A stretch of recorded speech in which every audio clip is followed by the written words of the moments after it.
beyond. Go beyond. Go beyond the game. Hey, and welcome guys to another episode of Dingus Hammer. This time we're gonna have a game on a game report from the game that I played against Noah in the club. He was playing Highborn Elves. I was playing Ogres. So you can see on the screen the list we are running. He was basically running I don't know to say, very well-rounded list really. High Prince with Essence of Mithril, Sliver of Blazing Dawn. Oh my gosh, talking in the morning is hard. Um, he is a commander with Flaming Standard, Aether Icon, Grey Weapon Master of Cane Tower, Wizard Master Cosmology, 30 Spears, 2 times 15 Seasoned Archers, 5 Valerian Reavers, 25 Flame Wardens with Rending Banner, full command, 2 Fire Phoenix, 2 Eagles, and 2 Bolt Throwers. And for me, I was... just a second, let me just turn that off for a second. Okay, so for me, I was running Ogres, and I was running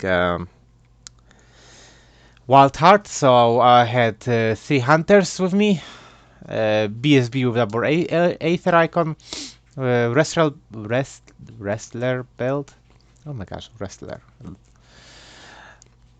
Another guy with Destiny Call, Pair Weapons, Auroch's Charm, Dragonfire Gem, he's a general, and another one with Basalt Infusion, Iron Fist, Talisman of Shielding, Spine Splitter, and Wizard Master Shamanism with Iron Fists. So that's for my characters. Then 8 Tribesmen with Iron Fists, Pennant, full command, 2 units of Tribesmen with full command Tusker Calf, Yetis, 2 Yetis to 3 Saber-tooth Tigers, and 2 Rockaraks with crossbows. And the deployment was the Dawn Assault. So he decided to cut off the right side of my map. He had his left side of the map cut off, and the secondary objective you can see in the middle. Those are the trinkets that we have to collect. So I dropped I deployed all out. The Cyan guy is that's a third hunter, the one that's not a character, BSB hunter, unit of the Morphank Cavalry. What they're called? Tusker Cavalry now. Rockarak Tribesman with a Wizard. R2D2 is my General Huntsman, the unit of Tribesmen. And on the left side of the map, Rockarak, Tribesmen, and Yetis. Basically, I deployed like that because I knew that he would not be able to deploy much on the left side of the hill, on the right side of the forest over here, but towards left where he could deploy. And my idea was I'll Vanguard, I'll use the Rockarak and Yetis to sweep on the flank, especially since I just ran out of place on the right side to deploy everything. Everything has been really constricted, and I didn't want to skew to my right side because then he could deploy on the left side and it would take me forever to redeploy. For him, he deployed in the corner. He started his Alarian Reavers farther back. This is the picture after his Vanguard.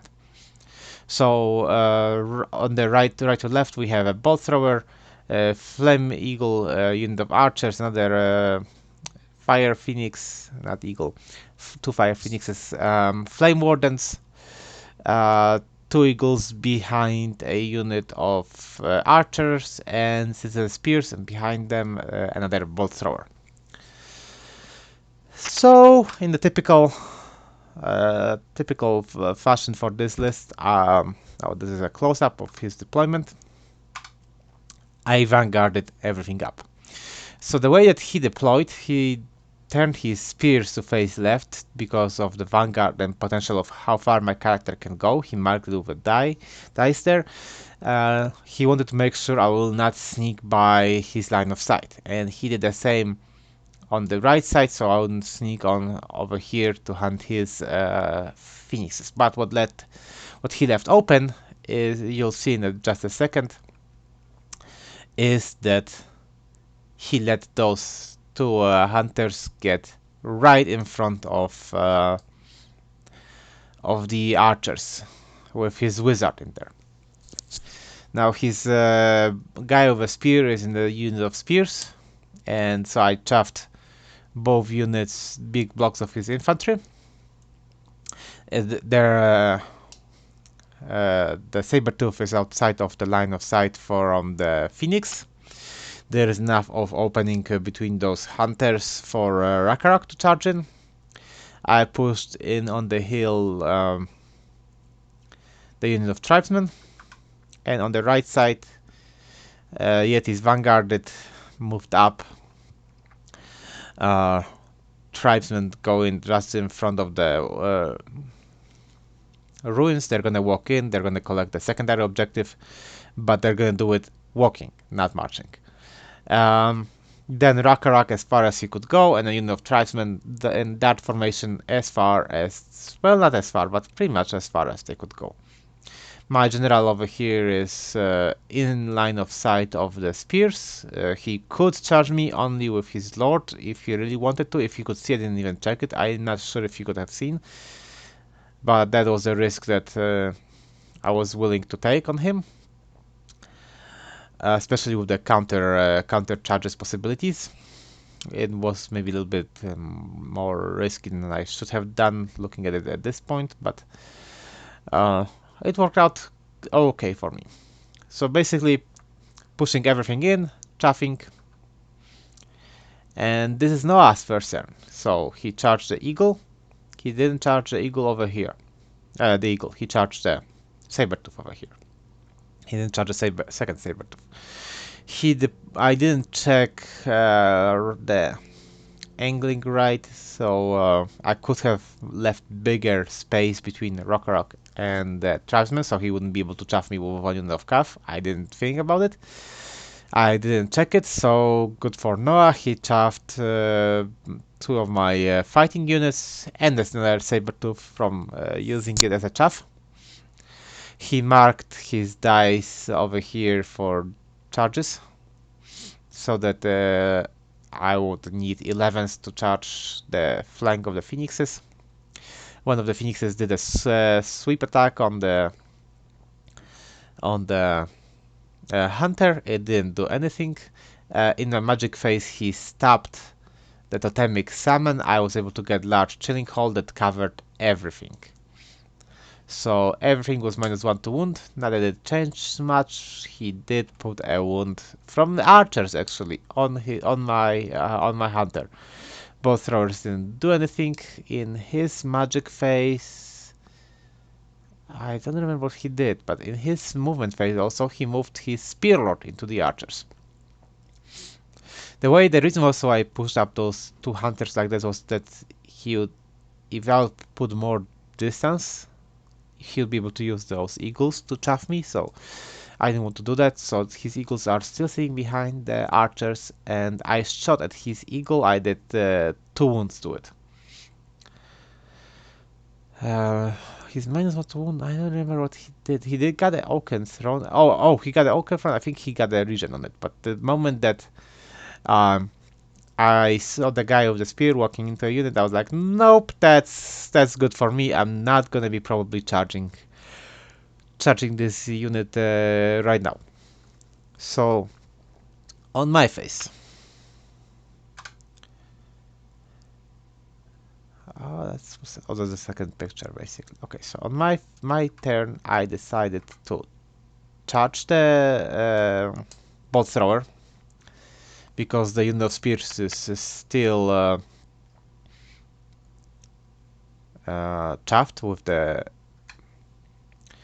Sabertooth that he was not able to kill, maybe sacrificing one of the eagles or some kind of something should have been done with this chaff piece.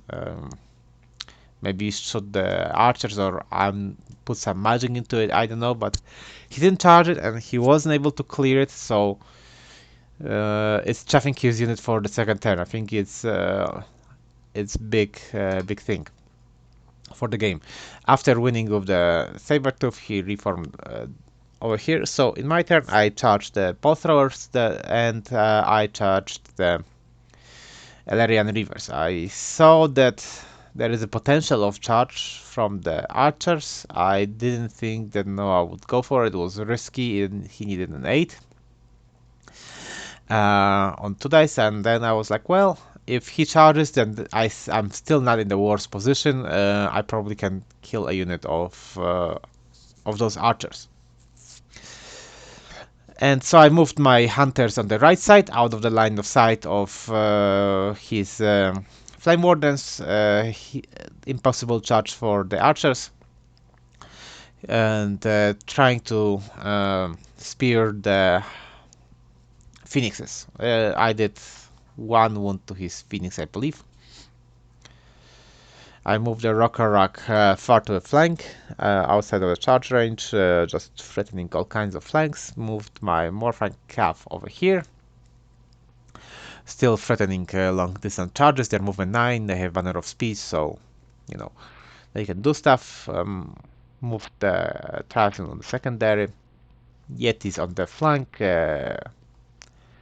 Rock on the front, and these guys are moving up again for closing in on secondary. These guys are on secondary. So during Noah's turn, he decided to charge the VSB with his Flame Phoenix.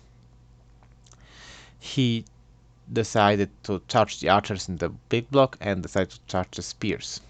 I won the combat with the bolt thrower, so I overran because I did 90-degree angling, and I overran into the second eagle. So there is my general, the R2D2. So this is after his charging, and what did he get off? He failed casting with 1 dice Oaken Throne, so he tried casting 5 up regen. I stopped that because he casted super high on the first spell that he tried. He went +1 strength, and he used very little dice and got a high. I think he used 2 dice, got 9 on it, and I didn't want him to get the 4 up regen. I thought that I'll take the extra strength on him instead of taking regen and him dealing much better with my attacks. I need to put wounds on him. I don't think that his +1 strength was going to do that much of a difference as 4 up regen would. So what is it right now? That's after his movements though. So he backed off the archers. He put the Flame Wardens over here. He was like, yeah, if you want to charge your hunter into a flank of them, go ahead. He didn't care much. He moved the Eagle to chaff the Rocky, hoping in his non-rulable discipline to hold him over there. And the Flame Phoenix on the flank of mine. So this is where we are right now. And this is what happens after the combat. I won the combat with his archers. He actually stuck in there. I didn't roll that well. I think I should have done a little bit more wounds to him, but his lord didn't go bunkers on me neither. So altogether, I won the combat, and I decided to charge the flank of the unit with Rocky and charge the front corner to corner with unit of tribesmen, for the extra banner, and champion is in the front, which I forgot that if he's going to be hitting that unit that he has to hit champion. I won with the combat with the eagle, pivoted, turned, and charged the rear of the spearman. Put that Yetis over here to assist. Charged the eagle. He was able to pass his discipline check. I was disappointed that he did, but you know that happens. BSB was still fighting the Phoenix. He's down to his last wound. The Phoenix is. He didn't put any wounds on my BSB, and other hunter was able to charge the ball thrower, and in the way that he would overrun into the flank of archers. So right now I'm looking very well. I didn't take the secondary objective. I remembered it when I was charging, and my opponent was like, nope, too late. So either way, didn't matter for the game. Because I have a second unit that's gonna take a secondary. At this point, I'm looking at cleaning up those archers. There is no way that he could get to those the other secondary objective, and I get from the spells I get +1 toughness, negating his +1 strength on that unit.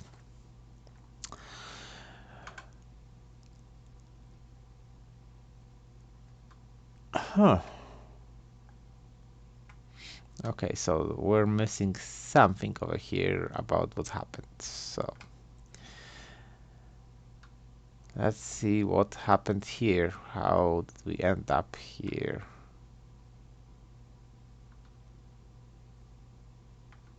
Because that was my turn. Of course, I killed the eagle. I killed the boar thrower, overrun the flank of the archers. I killed the champion in the spears because he challenged me first with the champion before passing his steadfast and reforming. Then I challenged his. So I challenged his character over here, the BSB. He got regen on him, and he was able to save some wounds. I still won the combat. So he didn't do any wounds to me. I did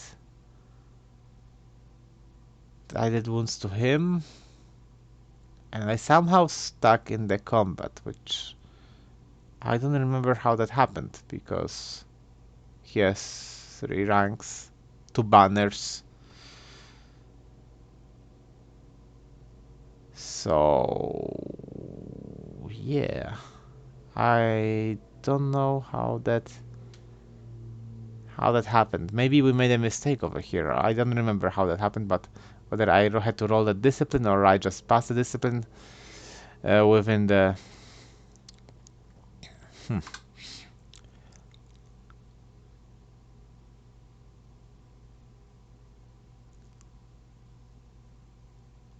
Well, he moved the. Okay, I know what happened. So, after the combat, this is what happened. So, we did this combat. I charged flank in the archers. Won the combat.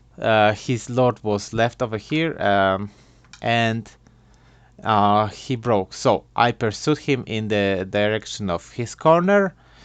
So my unit of tribesmen ended up right in front of, well, under in front. They went like 8 inches forward. Rakarok went into the flank of, or the rear of those spears, and that's why. That's he reformed them to face the general, and that's why I won the combat. Otherwise, actually, I would lose the combat, and I will be on -3 to pass the discipline without the reroll because the BSB was, I think, slightly too far away for the 12 inches. So that's how we get into this picture. He charged the unit of tribesmen with his flame wardens, and I decided to hold. He won the combat with them and failed to catch them. So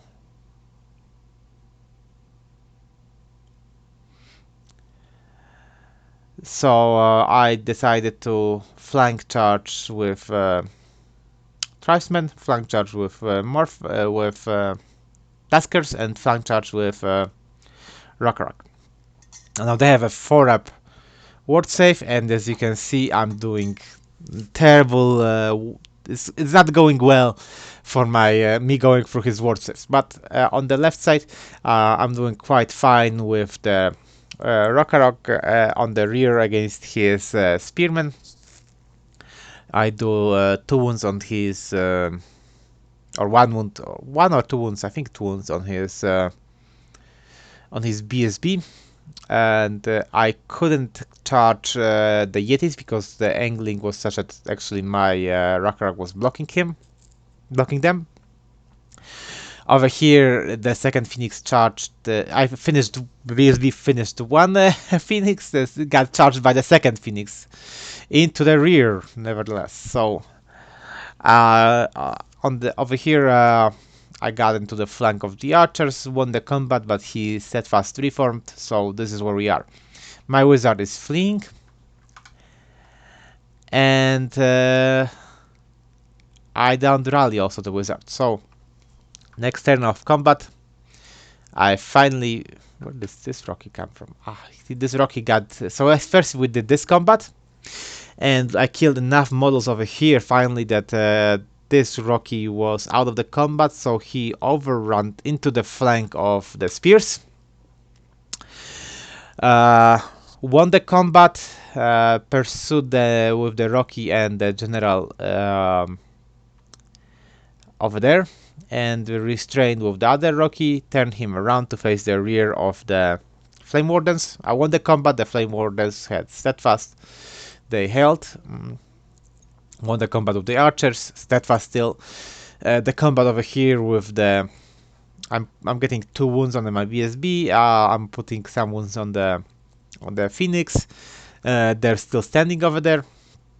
This the chaff piece not really necessary. Yetis don't do anything all the game. And yeah, this is after turning the Rocky around. So he's putting some wounds, doing some work on his turn, doing some work on the tribesman, doing some work on the Morfang, but I still have flank. I still have a banner, 2 banners actually, because the champion died over here. And I'm still winning the combat. He's still passing his leadership. And oops, and we're going to mem. So basically, what I do, I think I'm missing the last pictures then. Yes, this is the last picture. So what happened is I charged the rear of those Flame Wardens, finally killed the unit. He killed the BSB over here and charged the Hunter. My Hunter got outside of his line of sight, was trying to put wounds on him with Hunting Spear. I don't think it worked, so basically he charged my Hunter over here. I faced the Hunter actually into the Phoenix. He charged it anyway. I put all my attacks into the archers, trying to finish them off. I missed it by 1, but this Hunter has was having a 3-up, so against the flame attacks. So I was able to not take any wounds from the Phoenix. Got enough wounds on the archers that the archers broke from the combat. Phoenix passed his leadership, and in my turn I charged the rear of the Phoenix with the general, and he has a 2-up against flaming. He now decided to go for lucky break, trying to kill the general. Didn't kill the general, so I got a secondary because of the tribesman on the left, and I cleaned up all the models from Noah. Meantime, my block with Wizard decided to fail the leadership twice, and because of the angling, run through the impassable over there, and run off the board. So he got those points. Yetis never did anything in this game actually. Just some poor angling on my side. Maybe I should have put them more in a dart formation instead of on tooth formation, but this is the first time that I've been playing with close combat ogres. And this list is pretty nasty. It was pretty fun to play, especially pushing up those hunters, putting a lot of pressure on Noah right from the first turn with shamanism against kind of gunline, but not really gunline, but like putting a lot of pressure on his shooting pieces, so he was not able to deal with my chaff fast enough.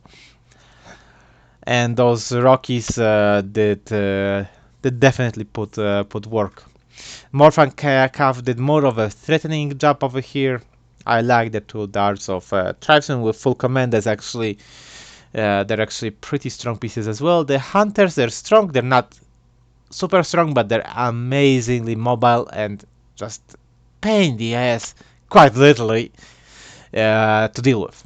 So again, thanks for watching. Like if you liked it, subscribe if you can, and see you next episode. Peace.